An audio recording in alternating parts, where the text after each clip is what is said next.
começar falando dessa vitória de virada do Internacional por 2-1 sobre o Novo Hamburgo. Novo Hamburgo que ontem fez um primeiro tempo melhor do que o Internacional, né? Teve um belíssimo gol que a gente viu ontem. O Prembucha acabou ontem, né? Então, dito e feito, né? Um golaço do Alisson. A gente até falava na transmissão da RBS que era para ficar de olho no guri, no Alisson. E aí ficamos e deu no que deu, né? Nós ficamos, o Inter não ficou. O Rogério Zimmermann ficou muito bravo. Certamente, se eu bem o conheço, eu olhava na beira do campo ali da cabine, ele sacudia a cabeça do nada, tinha uma cobrança de lateral e ele sacudiu na cabeça, assim. Porque a derrota de ontem é uma derrota que o Novo Hamburgo pediu para tomar. O Novo Hamburgo, por 2/3 da partida, e a gente está vendo de novo um gol espetacular, que é o gol Prêmio Bucha de 2026, do Alisson, mas por 2/3 do jogo estava controlado pelo Novo Hamburgo, que sofria pouco ou nada, e aí tem o erro individual do goleiro num cruzamento do Alisson, e no final do jogo tem outro erro individual de um jogador 3 passos à frente da linha da grande área.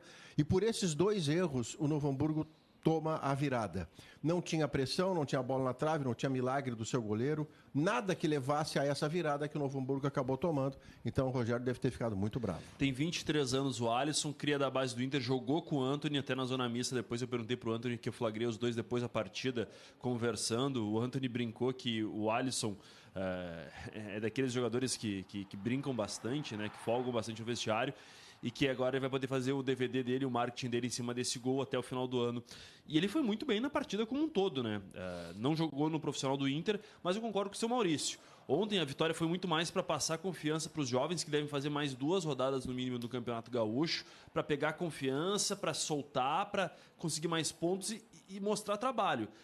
Os jovens deixaram uma boa primeira impressão, mas os experientes, principalmente Cleiton Sampaio, o Alan Benítez na lateral direita, foram muito mal. O Inter não pode ter esses 2 jogadores, sei que a gente vai debater na sequência, mas como alternativas do time principal. Eles não podem ser reservas imediatos. E a gente sabe que com a temporada eles acabam jogando.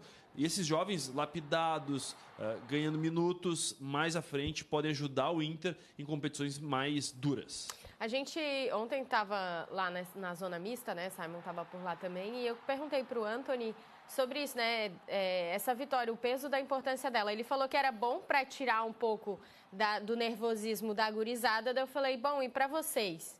Né, que já estavam no elenco do ano passado, quão importante é também começar vencendo, né? Porque tem isso também, né? É importante também isso. Não, o campeonato é muito curto, né, Cacau? O campeonato tem 6 rodadas. E 6 pontos praticamente tu classifica. 6, 7 pontos tu classifica, isso. como quarto. E um acidente em casa como esse que o Inter estava tomando, o goleiro estava de joelho. Foi uma tarde infeliz do Pelo amor de Deus. E ele que é um goleiro que ajudou bastante o Novo Hamburgo campeão passado, tem né? o Marco, um dos protagonistas, mas ontem ele tem um voo que não acha a bola, um gesto técnico equivocado, e o segundo gol não há... O César ontem no bate-bola saiu do estúdio e voltou. É que não tem explicação para ele esperar um chute ajoelhado. O cara tá sem ângulo. Se você ficar de pé... Ela bate na cabeça. Ela bate em você. Então você ajoelhou para quê? Para dar uma ponte? Não faz sentido. Mas isso o cruzamento, rendeu... Mas ainda assim, por que de joelhos, né? De joelho por quê? Agachado, enfim, não faz sentido. Mas enfim, o Novo Hamburgo agora joga quinta-feira na sua casa e o Inter joga contra o Monson. E aí todo o respeito do mundo. Alô, Pedro Ernesto. Tá trocado o gramado artificial do São José. Ele é mais bonito. Ele parece mais próximo da vida real de um gramado natural, mas continua sendo um gramado artificial onde o futebol é um esporte que lembra. Diferente, né? Lembra futebol, e é onde o Inter vai jogar. Eu só acho, Maurício, sobre isso, e a gente vai ver muitos jogos lá, né? Tem 2 times que estão jogando ali, então tem muitos jogos ali. Agora já não é mais, pelo menos, aquele negócio que a bola pica e tu não sabe para onde vai, né? Ontem a gente viu ali, eu só vi os lances, tá? Sim, eu também. Eu não vi o jogo todo, eu vi os lances daquele jogo. Mas a sensação que eu tenho é que pelo menos a bola vai ir para o lugar que o cara pede. O meu grande incômodo com o gramado artificial é que seja ele no padrão A+, AAA, a velocidade do jogo fica artificialmente alterada para mais. Assim o Palmeiras vive lá do seu Allianz Parque, o Atlético Paranaense viveu muito tempo assim, o Botafogo passou a viver no Engenhão, do que chamamos de tapetinho, porque é uma velocidade artificialmente alterada para cima e quem joga sempre ali tem essa vantagem óbvia, natural. Os campos do futebol inglês, por exemplo, da Premier League, eles têm a mesma milimetragem. Todos eles. Você não pode ter um campo que você se beneficia dele porque conhece e o outro não. Não, a milimetragem é a mesma. Isso é óbvio. Isso é óbvio. É que nem uma goleira que não pode ter ferro. A goleira do estádio do Avenida, ela tem ferro atrás. Dos 4 gols, 2 bateram no ferro e saíram da goleira. Não, tem que ser tudo rede. Sim. Pendura lá na hastezinha, tudo rede, que a bola bate ali e balança. Bom, a gente viu ontem o gol da virada do Inter foi do Diego Kozer, né? Ele que fez... Aí, ó, a gente tá vendo o gol dele, bem o time certo, né? Essa equipe é incrível. E o Schenk estava me lembrando, tu tá escrevendo uma coluna falando sobre, uma matéria sobre justamente ele, o contrato dele é até final do mês? Isso, até 31 de janeiro. Contrato curto. Geralmente, esse é o prazo do último contrato de base dos jogadores pela Copa São Paulo, né? O César foi dirigente base, sabe bem disso. E ele tem 20 anos, foi trazido ano passado da Chapecoense, já tinha atuado como profissional na Chapecoense, marcado gol por lá. O Inter tem, nesse vínculo atual, a possibilidade, por vontade própria, uma renovação por 3 anos, e é essa a condição, depende só do Inter. Em dezembro fez um movimento, vamos tentar renovar por mais um... Só que agora ele fez gol, né? O valor de mercado dele sobe. Então depende do Inter essa renovação. Só tem que ver se o Inter vai querer ativar esses 3 anos, que é aumentar bastante o tempo de alguém que tinha 20 dias de contrato, mas é um atacante promissor, né? Já jogou pela Chapecoense e pelo Inter e entrou fazendo esse gol, tem estrela. Ele tem um tipo físico, Simon, que 1,80. que gaúcho gosta de modo geral, jogador grande, homem grande, aqueles negócios. Dependendo de alguns dos nossos aqui, Xavi e Iniesta nem poderiam fardar. Porque não tem 1,70 m. Messi, então? São coisas que eu me bato com isso, porque eu sei que se o jogador for mais alto e mais forte, em tese ele já tem uma vantagem antes de começar o jogo, que é ganhar uma dividida, essas coisas. Mas você precisa ter a abertura de que alguns jogadores mais baixos, por conta da sua grande qualidade, possam ter espaço. Mas o Kozer é alto, veloz, e depois do que fez ontem, certamente vai ter os seus 3 anos de contrato. E tem uma questão também, né? Centroavante na base, o cara que é mais alto, parrudo, leva vantagem, né? Contra os zagueiros que têm um porte físico menor. Eles vão ganhar corpo ali com 18, 19 anos já no time principal. E daí, quando esses centroavantes chegam na equipe de cima, não tem mais a vantagem física, porque pegam os zagueiros encorpados. Isso acaba prejudicando o desenvolvimento. O que me chama a atenção é que o Inter colocou ontem o Raikkonen pela beirada, também faz essa função, e também tinha o João Bezerra, os dois com 16 para 17 anos. O Kozer tinha 20, ficou no banco, mas o Inter está apostando como centroavante esses jogadores mais altos. Meio Ricardo Matias, sabe? Não, Ricardo Matias não, porque fazia gol, né? Tá, mas nesse estilo, porte físico alto. Não faz muito sentido. Mas daqui a pouco é uma fornada. E o que eu ouvi conversando com uma pessoa de mercado, não de Inter, tá? Isso é importante. A base do Inter apanhou muito nos últimos anos, talvez até por apostas erradas, equivocadas. E essa safra já vai dar para ver alguma coisa. Apesar do rebaixamento no Brasileirão Sub-20, vai tomar muito pau ainda por conta disso. Mas aqui 1 ano e meio, 2 anos no máximo, vai ter muita gente boa surgindo. E é basicamente essa idade Sub-17 que o Inter já lançou muitos ontem. E a vida vai melhorar para o Inter quando a base for dele.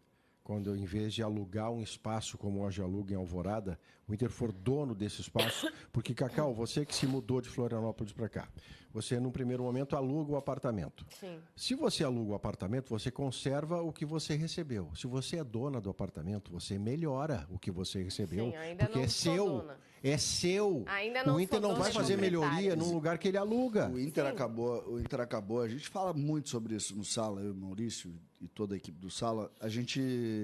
O Inter acabou optando por imagem e esqueceu um pouco da sua estrutura. Historicamente, o Inter para mim, se tu pegar aí os 5 maiores clubes do país, o Inter está entre eles como formador. Principalmente porque tinha, junto ao Beira-Rio, a estrutura das categorias de base. Isso fazia com que até o bairro, né? O bairro, Menino Deus, acolhia muitos meninos e isso fez com que o Inter fosse sempre muito forte. O Inter, quando faz a reforma do Beira-Rio, o Inter simplesmente desmancha os campos de treino e, em razão do cartão postal, que é o Beira-Rio, esquece da estrutura. Esquece. Essa estrutura vai para Alvorada, tu perde a escola. Só que, de 5 anos para cá, o futebol mudou tanto que os meninos não estão sendo contratados com 16, 17 anos. Eles estão sendo contratados com 12, 13 anos. E aí a tua estrutura é que vai conseguir fazer, porque esse menino, tu não sabe nem se ele vai ser jogador ainda. Então é a tua estrutura que vai empurrar. Sim. Quando tu não tem estrutura, tu não empurra. Aí tu tem que ter sorte lá, achar o cara com 17, com 18, que é mais difícil. O César vai gostar dessa. O Luiz Eduardo, zagueiro do Grêmio da seleção também, que sobrou, foi para Santa Cruz, mora ainda nas instalações do Grêmio em Eldorado. Não, o Grêmio é referência nesse aspecto. Principalmente, eu nem vou falar de Eldorado, tá? A Escolinha do Cristal é referência. Uhum. A Escolinha do Cristal tem hoje... tá sempre lotado ali. Eu passei sábado, tava tinha um correndo. Campeonato, né? Tinha um campeonato. Antes das 7 da manhã, tava lotado. Cara, já. tá sempre lotado ali. Não, é que é assim, uma loucura. Essa semana até qual foi o programa que a gente falou sobre isso? Teve um programa, um sala que a gente falou sobre isso. Teve um campeonato de conveniadas no final de semana. Não, tava intenso. Então as escolas conveniadas no Brasil, tem 2 que são fora do Brasil, elas vieram jogar esse campeonato aí de conveniadas, que é um pouco, tá? Não tão competitiva, ela é recreativa, é aquela escola paga e tal, que o Grêmio mantém, que o Inter mantém também, sempre manteve. É a parte lúdica que tem que ter para a criançada, Que é importante, vinculação com o clube, aquela coisa toda que a gente conhece. Só que isso o Inter vai levar 5, 6 anos para refazer. Não é da noite pro dia. Deixa eu ler uns comentários e a gente troca de tema. O Hugo, bom dia, Cacau. Mesmo com a vitória do Inter, o jogo foi um desastre e o Vaguinha não foi para se defender. Talvez, né? Talvez. Vocês são Vaguinha de folguinha, vocês não têm nenhum caráter, né? Caráter fica no bidezinho. Mas é justo. Acordam. É que a gente tem uma tese nesse programa, Maurício. Isso aí eu tenho que explicar pro Maurício. Explica. A gente fala mal das pessoas pelas costas. Sim, porque não é nem de bom tom na frente deles. Porque falar pela frente é mau caratismo.